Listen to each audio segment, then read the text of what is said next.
দেশের বিভিন্ন জায়গায় আরো কিছু খবর নিয়ে এখন একটি ডেস্ক রিপোর্ট। সবকিছু ভুলে ঐক্যবদ্ধ হয়ে দলের জন্য সবাইকে একসাথে কাজ করার আহ্বান জানিয়েছেন বিএনপি চেয়ারপারসনের উপদেষ্টা মিজানুর রহমান মিনু। বেগম খালেদা জিয়ার সুস্থতা কামনায় রাজশাহী মহিলা দলের দোয়া মাহফিলে প্রধান অতিথির বক্তব্যে তিনি এই আহ্বান জানান।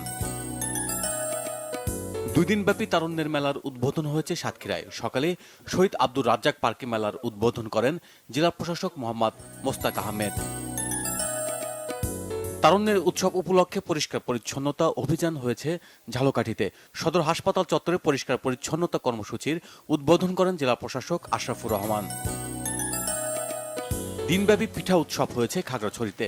সকালে জেলা প্রশাসন ও মহিলা অধিদপ্তরের উদ্যোগে এর আয়োজন করা হয়। উদ্বোধন করেন জেলা প্রশাসক ABM ইফতেখারুল ইসলাম খন্দকার। ফুল, পাখি ও সবজি মেলা হয়েছে নরসিংদীতে। সকালে শহরের পুরাতন জর্জ কোর্ট এলাকায় মেলার উদ্বোধন করেন স্থানীয় সরকারের উপপরিচালক মৌসুমী সরকার রাখি। শিশুশ্রম, বাল্যবিবাহ ও দূষণ মুক্তে মত বিনিময় সভা হয়েছে নীলফামারীর কিশোরগঞ্জে। সকালে উপজেলা হলরুমে এতে উপস্থিত ছিলেন উপজেলা নির্বাহী অফিসার। বর্ধিত ভ্যাট ও সম্পূরক শুল্ক প্রত্যাহারের দাবিতে মানববন্ধন এবং সড়কে টমেটো ফেলে বিক্ষোভ করেছে নাটোরের চাষিরা। সকালে বনবেল ঘরিয়া বাইপাসে এতে অংশ নেন রাজশাহী অঞ্চলের টমেটো ও আম চাষিরা। পর্দানসীন নারীদের চেহারা নয়, ফিঙ্গারপ্রিন্টের মাধ্যমে জাতীয় পরিচয়পত্র দেওয়ার দাবিতে নারী সমাবেশ হয়েছে বগুড়ায়। মহিলা আঞ্জুমান সংগঠনের উদ্যোগে শহরের সাতমাথায় এ কর্মসূচি পালন করা হয়।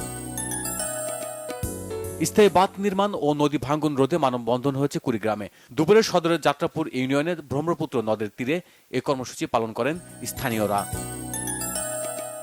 গোপালগঞ্জে এস আলম মডেল সরকারি প্রাথমিক বিদ্যালয়ের বার্ষিক ক্রীড়া প্রতিযোগিতা হয়েছে।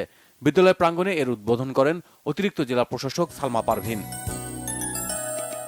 বার্ষিক ক্রীড়া প্রতিযোগিতার উদ্বোধন হয়েছে সিরাজগঞ্জে। সকালে হৈমবালা বালিকা উচ্চ বিদ্যালয়ে প্রতিযোগিতার উদ্বোধন করেন জেলা প্রশাসক মোহাম্মদ নজরুল ইসলাম।